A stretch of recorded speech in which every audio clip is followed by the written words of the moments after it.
Hello, friends. On the 11th of April, 1970, a rocket launched for the Apollo 13 mission from Kennedy Space Center in America.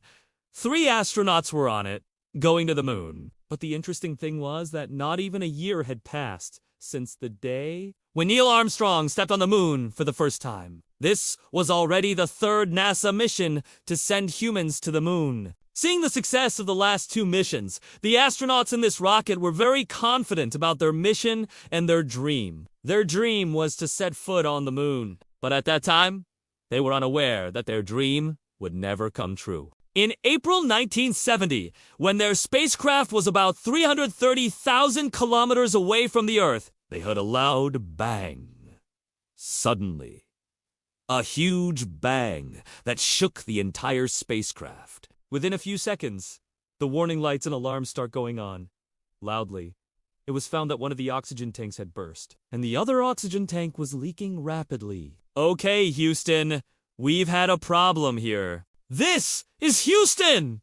Say again, please. Houston, we have a problem. The mission control on the ground couldn't believe it. They believed that the instruments were malfunctioning, but the astronauts in the spacecraft could see through the window that the air was leaking. On the other hand, they see that because of the blast, the spacecraft had shifted from its path so much that it was going kilometers away from the Earth every second. To date, no human has gone so far from the Earth as these 3 astronauts did during the Apollo 13 mission. Forget landing on the moon. The question back then was whether they could return to Earth alive. This is the distressing story of Apollo 13. Carbon dioxide levels in the module are rising. The crew were beginning to suffer.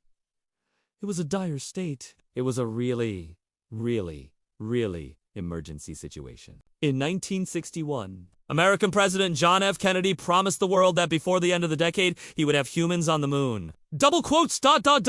achieving the goal before this decade is out of landing a man on the moon and returning him safely to the Earth. This promise should be seen in the context of the Cold War. At that time, America and the Soviet Union were engaged in a space race. Who will be the leader in the field of technology? In 1969, both Apollo 11 and Apollo 12 missions were successful. Astronauts did not only step on the moon, but also safely return to Earth. Kennedy's promise was fulfilled, but it had a side effect.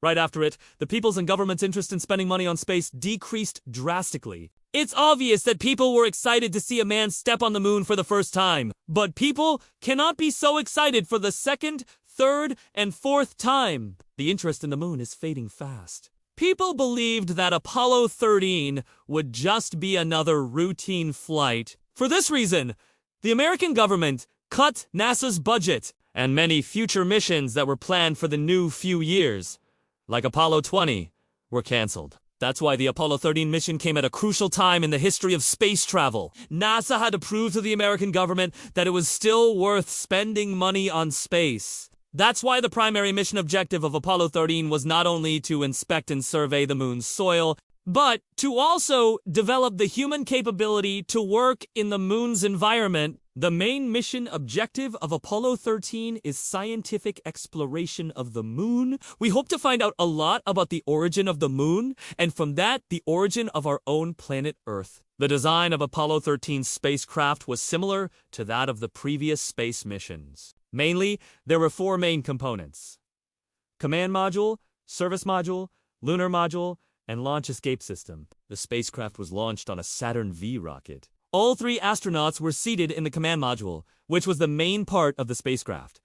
But it was a small part. The command module is just this cone shape, which is only 11 feet long and has a diameter of 13 feet. All the instrument panels, navigation gear, radios, life support system, and small engines were all in this command module. The second most important part was the service module, which had most of the oxygen for the astronauts. It had some more engines too, and fuel cells to generate electricity. The Command and Service Module is often collectively called the Command and Service Module, or CSM in short form. They are connected during the entire mission.